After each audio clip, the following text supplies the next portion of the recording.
and welcome to TTK Prestige Limited Q1 FY24 earnings conference call hosted by Ambit Capital Private Limited. As a reminder, all participant lines will be in the listen-only mode, and there will be an opportunity for you to ask questions after the presentation concludes.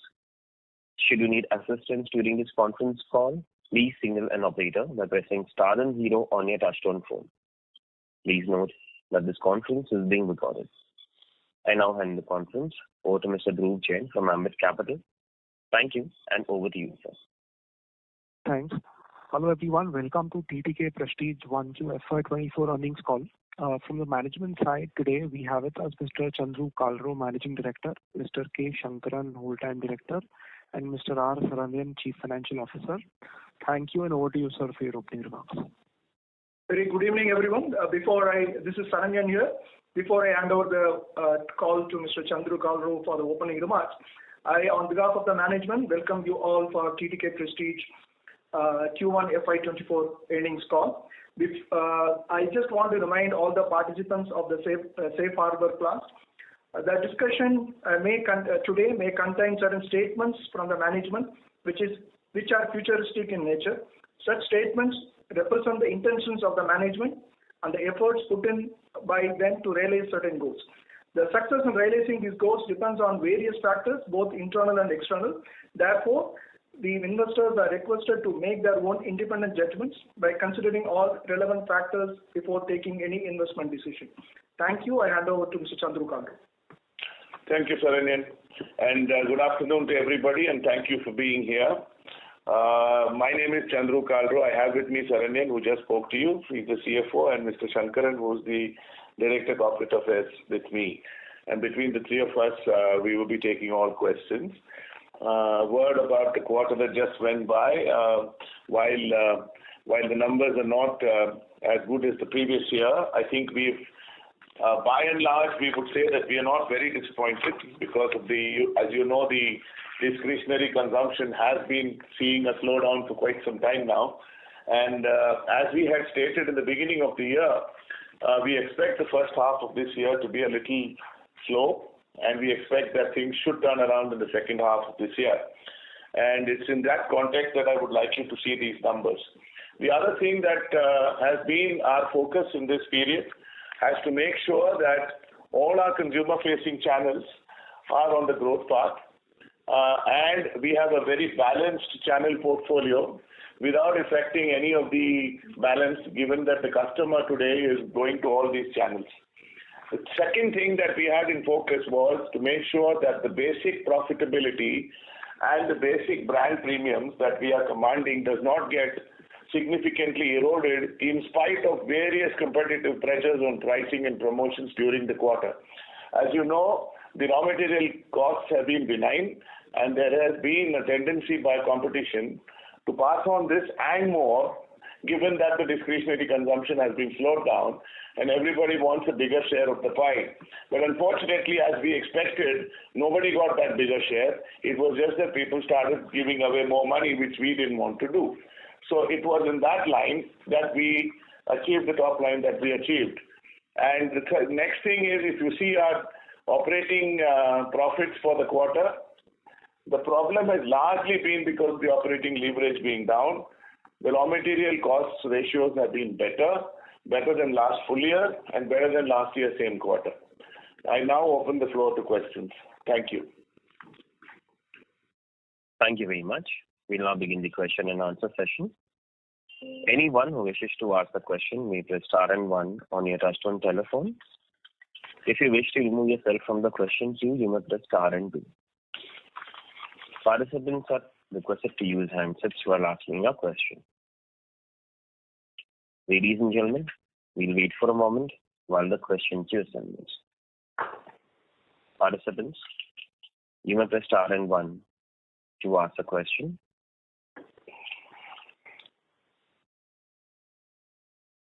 The first question is from the line of Aniruddha Joshi from ICICI Securities. Please go ahead. Yeah, so thanks for the opportunity. So two questions. One, can you indicate the performance of Judge brand in terms of any revenues or any market share it would have gained at the bottom of the pyramid? That is question one. And secondly, there have been media news flows as well as, I guess, that we are in process to launch a premium brand also at the top end of the market. So any update on that and any progress or timelines on that? Yeah, thanks. Thank you, Anirudh. As you know, we announced the segmentation strategy through multiple brands, and Judge being the first one of them. Judge has already been in existence for the last few years, and what has changed now is the total rebranding, which was now we call it Judge by Prestige on the logo itself. This quarter, we have been actually integrating this with the rest of the sales system, which is what we wanted to do. Earlier, Judge brand had a separate sales force and a separate distribution, which we believed was actually restrictive. And what we've now done is actually taken that and integrated it with the rest of the portfolio of the salespeople and to give it to the existing distribution of Prestige. The other thing that we did was to actually streamline the portfolios between Prestige and Judge, where there were overlaps which we believe which were not healthy given the segmentation strategy that we had. So largely it's a work in progress. So the turnovers are actually flat with last year in terms of the brand itself. But what has happened is the brand presence now is getting expanded as we speak. We believe that this process should take a couple of quarters before this can start yielding results as we want. The idea is that certain strategic categories like pressure cookers, cookware, and maybe even gas stoves, we have Judge as an entry, not in all categories that Prestige operates, but largely in these three categories. And in the rest of the categories, we continue to focus with Prestige so that the pricing conflicts are not there. And as we go along, we will build a portfolio of products in Judge itself, which are not there in Prestige. For example, stainless steel dinner sets, for example, bottles and flasks, which will now move entirely to Judge, accessories for pressure cookers, so that the brand has a separate product portfolio in addition to being specifically or tactically oriented to garner market share for certain core categories. It's largely work in progress at this point in time. To your second question on the brand at the upper end, that we haven't yet started, though I think the contours of that architecture are being built as we speak. We won't be launching anything in the next couple of quarters. We probably will launch something in the last quarter if everything goes well and if the rest of the strategies fall in place. Okay, sure, sir. That's helpful. So just one more question. Now, obviously, we are seeing the opalware as well as ceramic, these kind of products are also becoming quite popular.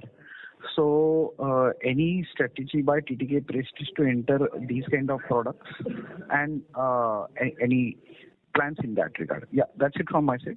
That was the last question. Nothing in opalware as such. We are doing stainless steel dinner sets and not opalware. We believe that is something that we don't have the core competence yet. So that's probably where it is. In terms of ceramics, no, we are not doing any ceramics. Tableware, in fact, we have not yet done a full-fledged strategy for tableware. Okay, so but any plans on that or not in near future? At this point in time, nothing that is that we can discuss at this point in time. Okay, sure, sir. Okay, yeah, thank you. Thank you. Thank you. Participants, you may press star and one to ask a question. Next question is from the line of Lokesh Maru from Nippon India Mutual Fund. Please go ahead. Hi, thank you for taking my question. I wanted to check on just obviously the wedding season was quite weak, relatively weak this quarter, so this was expected some kind of slowdown for our product portfolio. But when we look at same time, when we look at opalware, like Anirudh mentioned, the leading brand there has actually posted growth of, if not much, 5% single digit. So just wanted to understand, since we are also leaders within the kitchenware category, anything specific, and we are witnessing this degrowth for last 2-3 quarters, which opalware per se is not really. So it's not fair to draw parallels, but just to understand, if there's anything specific which is hurting us from growth point of view, that would really be helpful. Any insights on that part? So, I mean, I don't know whether we can draw a straight parallel with opalware itself, because you're really talking about kitchen appliances and then tableware. These are two separate things. And typically, tableware habits probably are changing across, because households are now probably looking at opalware as an addition to stainless steel and vice versa. The other thing is that the sell-in seasons for opalware and kitchen appliances are not necessarily the same. As I understand, my knowledge is not complete there, but typically, they start 2-3 months in advance for Diwali, because there are a large number of designs that they need to produce for the season. And once they do that, they have to produce accordingly. So it's largely a pull-based sell-in that happens in the market. Whereas in our case, the products are very stable. We don't need so many designs. It's like almost undergarments and apparel. That's the kind of apparel that's between tableware and kitchen appliances. In terms of why is kitchen appliances hurting, there are 2-3 reasons for that. One is, of course, the overall economic situation and the inflation that is there, which is affecting discretionary consumption as a whole. Within that, there is a base effect that we have between last year and this year, and then there is a share of wallet that is being shifting over a period of time, and we believe that slowly but surely this will get normalized as we speak. The other thing is, there is also, in most cases, I don't know about my peers in the industry, but what we have been seeing is last year the channel actually upstocked, and I don't think that happened this year. So while the secondaries might actually be equal, if not marginally lower than last year, the upstocking did not happen this year because it was not necessary. Last year, probably they had destocked enough so that the primaries are looking slightly different. This is an inference from our numbers. I could be wrong with the other competition, but largely there's nothing to be worried about. There is a base effect. This quarter there is a delayed Diwali, so probably it could also play out that way. But overall, I think the second half should be better than the first half. Understood, sir. Understood. So one more point on our sales and strategy front.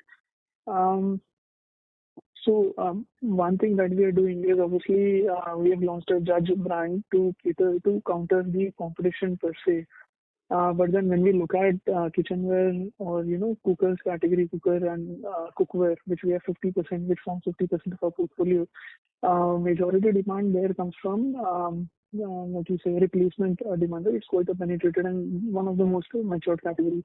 But then on appliances front, what is our our take when we even dig deeper into appliances?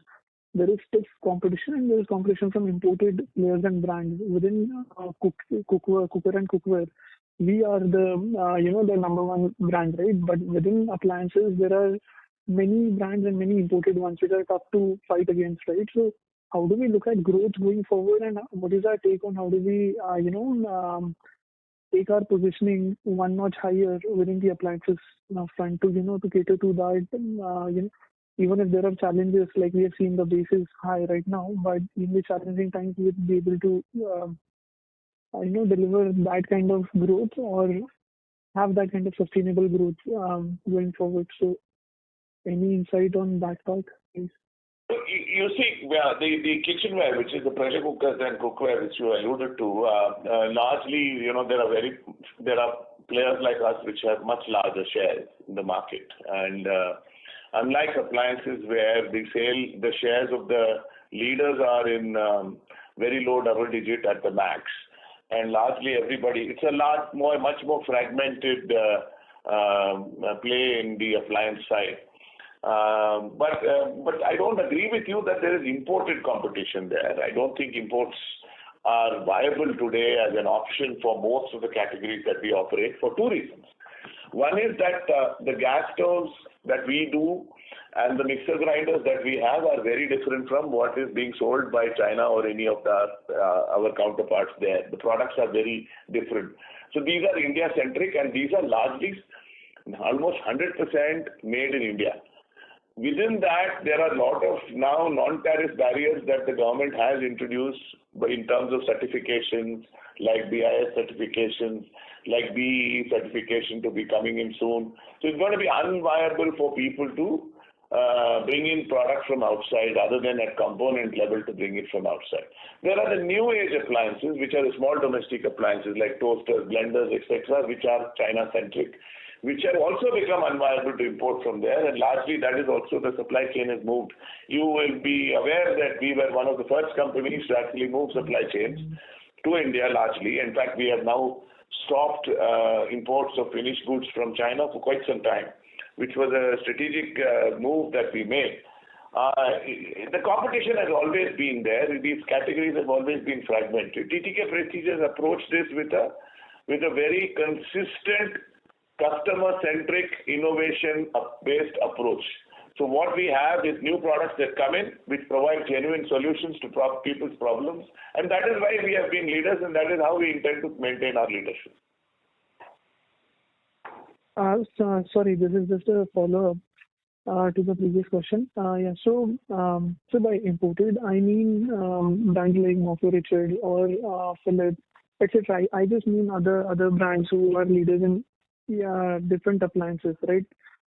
So how do we replicate a TTK Prestige brand within appliances, or do we actually go out and, like Anirudh mentioned, launch another brand at premium positioning, super premium or premium positioning?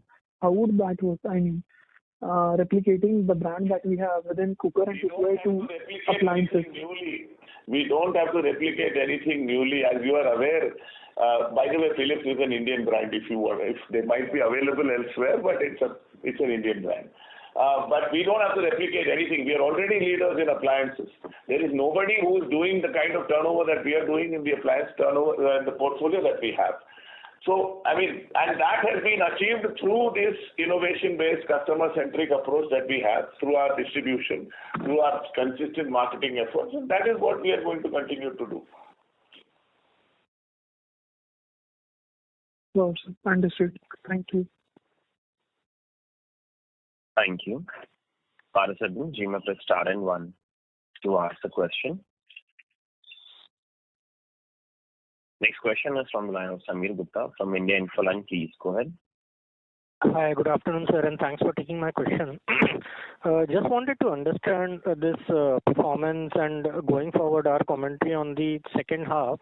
So basically, I've seen this in some other companies also, or sectors also. During COVID, there was excessive demand for home improvement products, and ours also is somewhat that category. And is it just that, there was overbuying or maybe more than normal buying at that time, and now things are normalizing? And when we say that we expect a pickup in second half, is it just the base catching up, or there is something strategic here, festive, etc.? Any color you can throw as to what will drive this pickup? So it's a bit of everything that you mentioned. When we came out of COVID, there was pent-up demand. There is no doubt about it.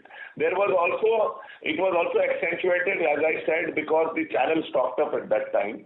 And it was also accentuated because people were more involved in the kitchen because they were stuck at home. So all of those things that you say are true.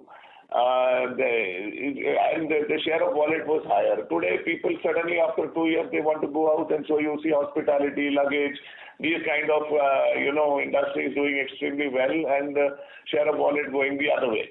That is getting normalized. That is one reason. The second thing is, we know that last year the second half was not good for most companies. So there is a base effect catching up, like you said. Third thing is, Diwali is delayed. Given that Diwali is delayed this year, you are likely to see a bigger second half than normal as compared to last year. So these are some of the things, all the three things playing out, which is why we are saying what we are saying. Most of our product launches happen in the first half so that we can then become relevant for them in the second half for the festive season. I got it, sir. Just to reiterate, it is more of a normalization that we are expecting, and probably the optics of it will look like a pickup rather than actual demand picking up. Absolutely. The actual demand may go with its normal growth levels, and there will be, of course, categories that will go here and there depending on what kind of products we launch. and therefore you might see a little bit of up and down here and there. Got it, sir. That's very helpful. Thanks. I'll come back in the queue for any follow-ups. Thank you.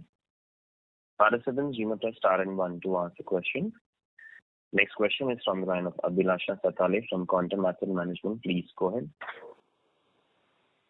Yeah, thank you for taking my question. So, sir, I have a question on our margin. So, gross margin has been improving on quarter-on-quarter basis and year-on-year basis. So, I just wanted to understand the reason behind it. Like, have we taken any price increases, or is it a function of product mix? And going forward, like, how much further improvement we expect in our margin?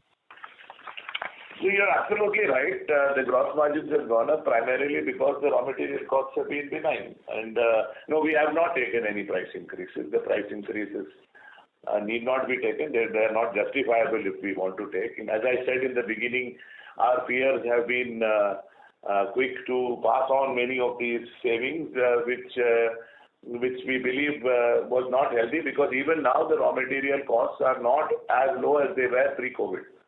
So, passing them on may not be right. So we work very hard to make sure our gross margins are retained to the extent possible. Going forward, we expect the gross margins to remain stable, because we expect the raw material costs to be remaining stable, and there are no price increases planned for this year as of now, given the raw materials cost situation the way it is. Okay. Thank you. And my second question is towards our A&P spend. So, can you throw some light on how has been our A&P spend moving? Because, we have launched a few products, and we are also in process of launching a premium brand. And also, overall, what is the outlook for our A&P spends? Even in a good or bad year, we have been very consistent in our A&P spending. We've been between 6 and 6.5% typically on advertising and promotion across the years.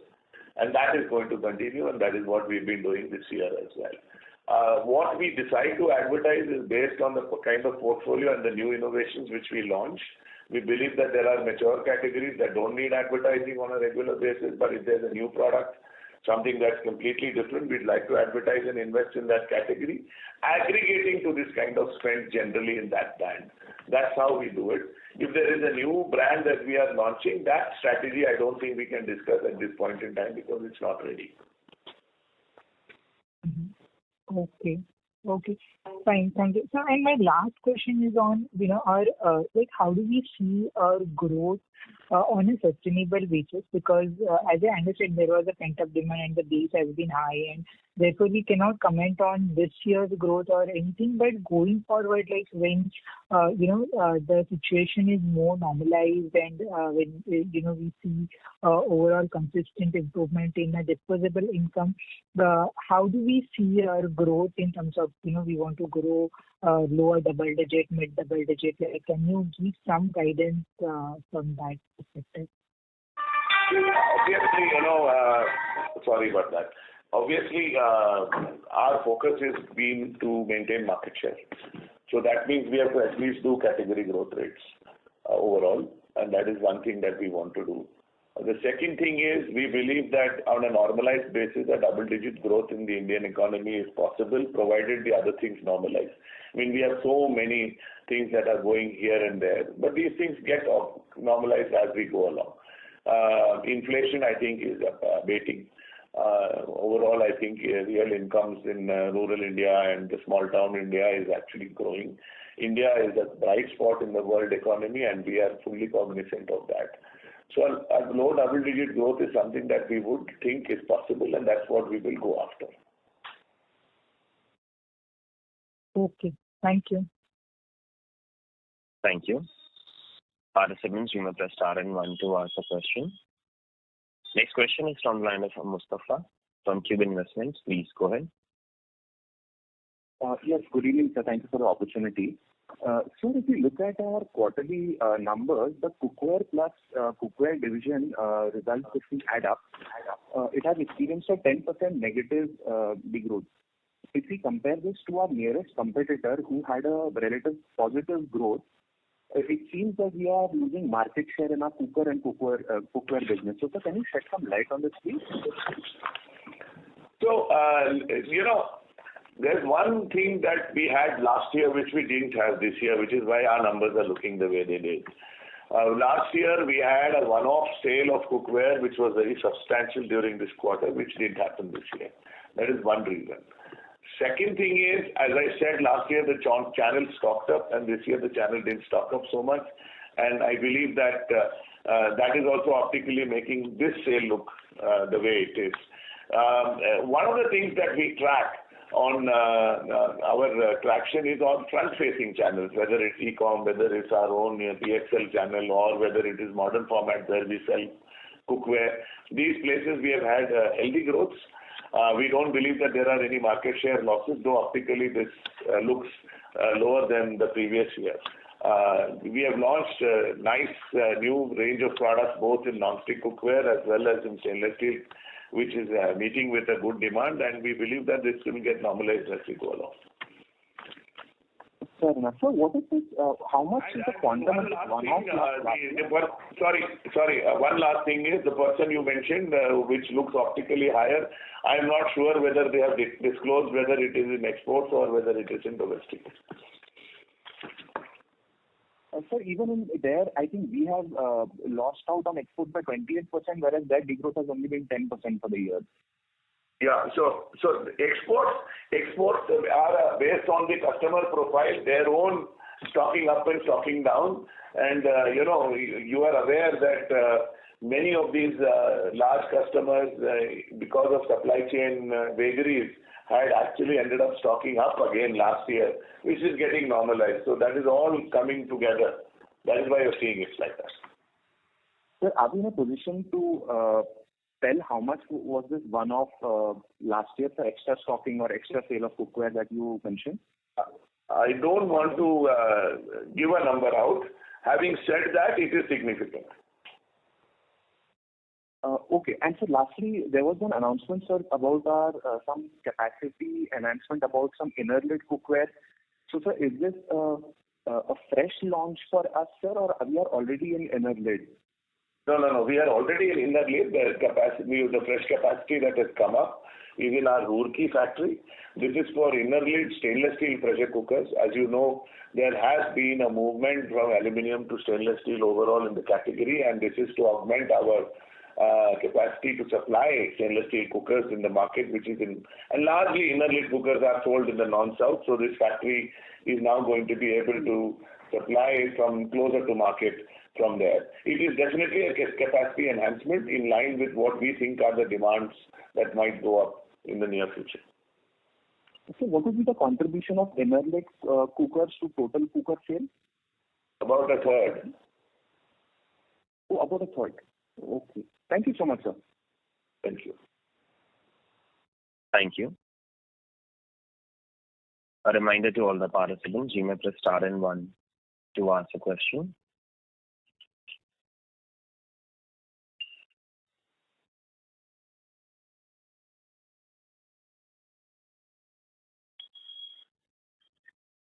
As there are no further questions, I will now hand the conference over to the management for closing comments.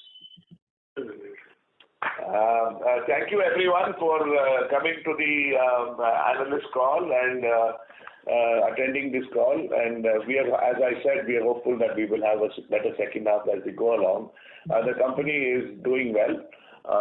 Overall, the basic contours of the company are intact, and we haven't given into any of the other pressures that might be there. Thank you again for coming. Thank you very much. On behalf of Ambit Capital Private Limited, that concludes this conference. Thank you for joining us. You may now disconnect your lines.